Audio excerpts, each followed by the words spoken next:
राजकुमार, जिनका असली नाम कुलभूषण पंडित था, भारतीय सिनेमा के ऐसे नायकों में से एक थे जिनकी अदाकारी, बोलने का अंदाज और शख्सियत ने लाखों दिलों पर राज किया। हिंदी फिल्मों में उनकी अद्भुत अभिनय कला और यादगार संवाद अदायगी ने उन्हें सिनेमा जगत का चमकता सितारा बना दिया। फिल्मों में आने से पहले राजकुमार एक साधारण जिंदगी जी रहे थे। उनका जन्म 8 अक्टूबर 1926 को ब्रिटिश भारत के बलूचिस्तान प्रांत, अब पाकिस्तान के लोरलाई में एक कश्मीरी पंडित परिवार में हुआ था। उनकी परवरिश एक अनुशासित माहौल में हुई और पढ़ाई पूरी करने के बाद वे मुंबई, तब बॉम्बे चले आए। यहाँ उन्होंने बॉम्बे पुलिस में सब इंस्पेक्टर के रूप में काम किया, लेकिन उनकी किस्मत ने उनके लिए कुछ और ही तय कर रखा था। फिल्मी सफर की शुरुआत। राजकुमार का फिल्मी सफर अपने आप में बेहद दिलचस्प है। एक दिन ड्यूटी के दौरान उनकी मुलाकात एक फिल्म निर्माता से हुई, जिसने उनकी आवाज और व्यक्तित्व से प्रभावित होकर उन्हें फिल्मों में काम करने का प्रस्ताव दिया। बस यही वो मोड़ था जिसने कुलभूषण पंडित को राजकुमार बना दिया। 1960 के दशक में उन्होंने जेनिफर पंडित नामक एक एंग्लो इंडियन महिला से विवाह किया। जेनिफर से उनकी मुलाकात एक उड़ान के दौरान हुई थी, जब वो एयर होस्टेस के रूप में काम कर रही थीं। शादी के बाद उन्होंने हिंदू रीति रिवाजों के अनुसार अपना नाम बदलकर गायत्री कुमार रख लिया। कुलभूषण और गायत्री के 3 बच्चे हुए, 2 बेटे और 1 बेटी। उनके बड़े बेटे का नाम पुरु राजकुमार है, जो एक अभिनेता हैं। छोटे बेटे का नाम पाणिनी राजकुमार है। उनकी बेटी वास्तविकता पंडित ने 2006 की film it the power of Shani से अपने अभिनय करियर की शुरुआत की। राजकुमार ने अपने करियर की शुरुआत 1952 में फिल्म रंगीली से की। इसके बाद उन्होंने अनमोल सहार 1952, आबशार 1953 और घमंड 1955 जैसी फिल्मों में काम किया, लेकिन इनमें से कोई भी फिल्म उन्हें पहचान दिलाने में कामयाब नहीं रही। कई सालों के संघर्ष के बाद उन्हें महबूब खान की महाकाव्य फिल्म मदर इंडिया 1957 से वह बड़ा ब्रेक मिला जिसकी उन्हें तलाश थी। ये फिल्म आलोचकों द्वारा खूब सराही गई और उस दशक की सबसे बड़ी ब्लॉकबस्टर साबित हुई। मदर इंडिया न केवल बॉक्स ऑफिस पर सुपरहिट रही, बल्कि इसे कई पुरस्कार भी मिले।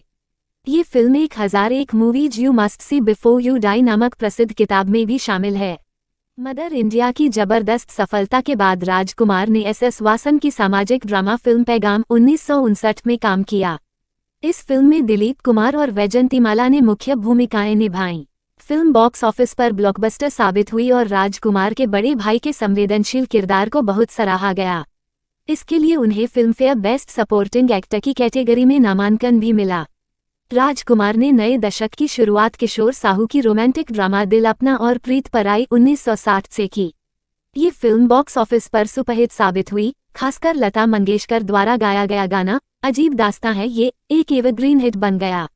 1961 में उन्होंने राजेंद्र कुमार और आशा पारेख के साथ फिल्म घराना में अभिनय किया। ये फिल्म तेलुगु ब्लॉकबस्टर शांति निवासम की रीमेक थी और हिंदी में भी उतनी ही सफल रही। 1963 में राजकुमार ने राजेंद्र कुमार और मीना कुमारी के साथ सी हुई श्रीधर की रोमांटिक ड्रामा दिल एक मंदिर में काम किया। ये फिल्म बॉक्स ऑफिस पर सुपरहिट रही और उनके शानदार प्रदर्शन के लिए उन्हें फिल्मफेयर बेस्ट सपोर्टिंग एक्टर का पुरस्कार मिला। इसी साल रिलीज हुई उनकी फिल्म फूल बने अंगारे ने भी बॉक्स ऑफिस पर ठीक ठाक प्रदर्शन किया। 1964 में राजकुमार ने एक बार फिर राजेंद्र कुमार और वैजंतीमाला के साथ रामानंद सागर की फिल्म जिंदगी में काम किया। ये फिल्म दर्शकों द्वारा खूब सराही गई और बॉक्स ऑफिस पर एक और हिट के रूप में दर्ज हुई। 1952 से 1964 के बीच राजकुमार ने अपने संघर्षों को पीछे छोड़ते हुए बॉलीवुड में अपनी पहचान बनाई और अपनी अभिनय क्षमता से दर्शकों का दिल जीत लिया। कई वर्षों तक सहायक भूमिकाएं निभाने के बाद 1965 में राजकुमार एक स्थापित सितारे के रूप में उभरे। यश चोपड़ा की बहु कलाकार मसाला फिल्म वक्त और राम महेश्वरी की रोमांटिक ड्रामा काजल ने उन्हें जबरदस्त लोकप्रियता दिलाई। ये दोनों फिल्में बॉक्स ऑफिस पर ब्लॉकबस्टर साबित हुईं। वक्त में एक परिष्कृत चोर की भूमिका निभाने के लिए राजकुमार को भारी प्रशंसा मिली और उन्होंने अपने करियर का दूसरा फिल्मफेयर पुरस्कार सर्वश्रेष्ठ सहायक अभिनेता के लिए जीता। वहीं काजल में उनके शानदार प्रदर्शन ने दर्शकों का दिल जीत लिया और इसके लिए उन्हें फिल्मफेयर सर्वश्रेष्ठ अभिनेता श्रेणी में उनका पहला और एकमात्र नामांकन मिला। 1965 में उनकी एक और महत्वपूर्ण फिल्म ऊंचे लोग थी, जिसमें अशोक कुमार और फिरोज खान भी थे। ये फिल्म आलोचकों द्वारा सराही गई और इसे हिंदी में राष्ट्रीय फिल्म पुरस्कार में दूसरा सर्वश्रेष्ठ फीचर फिल्म का पुरस्कार मिला। 1966 में उनकी कोई रिलीज नहीं हुई, लेकिन 1967 में वह फिर से वक्त के निर्माताओं के साथ जुड़कर सस्पेंस थ्रिलर हमराज में नजर आए। ये फिल्म भी बड़ी आलोचनात्मक और व्यावसायिक सफलता साबित हुई और इसे सर्वश्रेष्ठ फीचर फिल्म का राष्ट्रीय फिल्म पुरस्कार मिला। फिल्म का गाना नीले गगन के तले, जिसे महेंद्र कपूर ने गाया और राजकुमार व वीमी पर फिल्माया गया था, तुरंत हिट हो गया और कपूर ने इसके लिए दूसरा फिल्मफेयर सर्वश्रेष्ठ पार्श्व गायक का पुरस्कार जीता। 1968 में राजकुमार ने 2 बड़ी फिल्मों में काम किया, मेरे हुजूर और नीलकमल। मेरे हुजूर ने औसत प्रदर्शन किया, लेकिन नीलकमल, जिसमें उन्होंने मनोज कुमार और वहीदा रहमान के साथ काम किया, सुपरहिट साबित हुई और साल की शीर्ष 5 सबसे अधिक कमाई करने वाली फिल्मों में शामिल हो गई। इस फिल्म में एक बिछड़ी हुई प्रेमिका के लिए तरसते आत्मा के किरदार के लिए उन्हें फिल्मफेयर सर्वश्रेष्ठ सहायक अभिनेता श्रेणी में 5वां और अंतिम नामांकन मिला। 1970 के दशक की शुरुआत राजकुमार के करियर की कुछ सबसे यादगार फिल्मों से हुई। 1970 में उनकी एकमात्र रिलीज हीर रांझा थी, जिसे चेतन आनंद ने निर्देशित किया और इसमें प्रियमवश उनके साथ थीं। ये फिल्म समीक्षकों द्वारा सराही गई और बॉक्स ऑफिस पर हिट साबित हुई। मदन मोहन द्वारा संगीतबद्ध हीर रांझा का साउंड ट्रैक जबरदस्त हिट रहा, खासकर मोहम्मद रफ़ी का गाया गीत ये दुनिया ये महफिल मेरे काम की नहीं। इसके बाद 1971 में लाल पत्थर और मर्यादा रिलीज हुई। लाल पत्थर को औसत प्रतिक्रिया मिली, लेकिन मर्यादा, जिसमें माला सिन्हा और राजेश खन्ना भी थे, सुपरहिट साबित हुई। 1972 में राजकुमार ने कमाल अमरोही की भव्य फिल्म पाकीज़ा में काम किया, जिसमें मीना कुमारी और अशोक कुमार मुख्य भूमिकाओं में थे। शुरुआत में धीमी रहने के बावजूद ये फिल्म बड़ी ब्लॉकबस्टर साबित हुई और बाद के वर्षों में इसे कल्ट फिल्म का दर्जा मिला। नौशाद द्वारा रचित इसका संगीत 1970 के दशक के सबसे ज्यादा बिकने वाले एल्बमों में से एक था। पाकीज़ा के बाद राजकुमार को कुछ असफलताओं का सामना करना पड़ा। दिल का राजा 1972, हिंदुस्तान की कसम 1973 और 36 घंटे 1974 बॉक्स ऑफिस पर असफल रहीं। लेकिन 1976 में ब्रिज की एक्शन कॉमेडी फिल्म एक से बढ़कर एक ने उन्हें फिर से सफलता दिलाई। 1978 में उन्होंने राम महेश्वरी की कर्मयोगी में जितेंद्र और माला सिन्हा के साथ काम किया, जिसमें उन्होंने डबल रोल निभाया। ये फिल्म समीक्षकों द्वारा सराही गई और सुपरहिट साबित हुई। इस अवधि में राजकुमार ने अपने अभिनय की गहराई और अनोखी संवाद अदायगी के जरिए खुद को हिंदी सिनेमा के सबसे बड़े सितारों में शुमार कर लिया। कुमार ने 1980 के दशक की शुरुआत राम महेश्वरी की डाकू ड्रामा चंबल की कसम के साथ की, जो बॉक्स ऑफिस पर असफल रही। 1981 में उनकी 2 फिल्में रिलीज हुई, जिनमें से इस्माइल श्रॉफ की क्राइम थ्रिलर बुलंदी ने मध्यम प्रदर्शन किया, जबकि चेतन आनंद की पुनर्जन्म पर आधारित ड्रामा कुदरत, जिसमें राजेश खन्ना, विनोद खन्ना, हेमा मालिनी और प्रिया राजवंश ने अभिनय किया, आलोचनात्मक और व्यावसायिक रूप से विफल रही। 1982 में कुमार ने राजेश खन्ना और जितेंद्र के साथ सुल्तान अहमद की सफल एक्शन फिल्म धर्म कांटा में काम किया।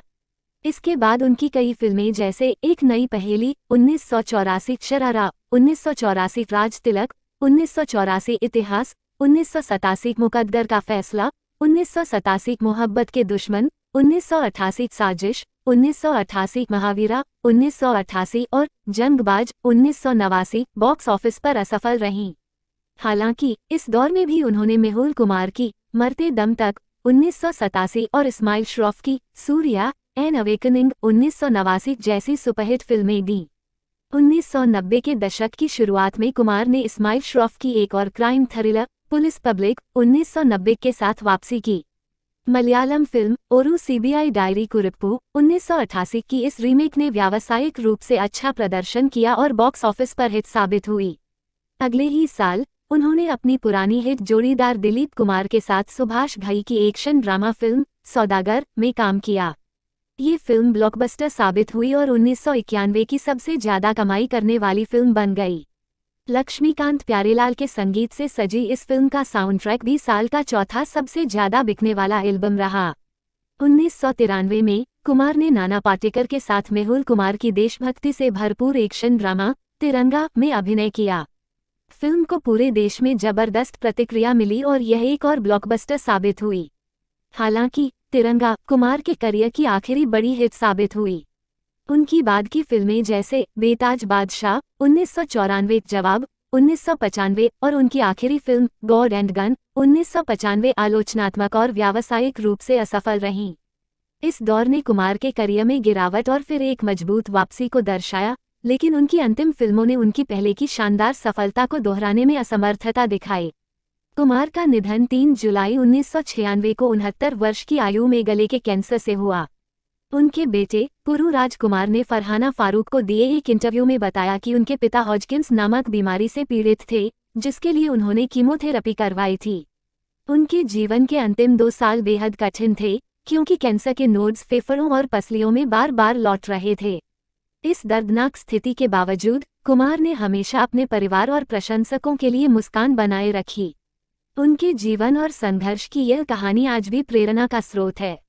अगर आपको हमारी यह जानकारी पसंद आई हो तो हमारे चैनल को सब्सक्राइब करें, वीडियो को लाइक करें और अपनी राय कमेंट में जरूर दें। हमारे साथ जुड़े रहने के लिए बेल आइकन दबाना न भूलें। अगले वीडियो में मिलते हैं। धन्यवाद।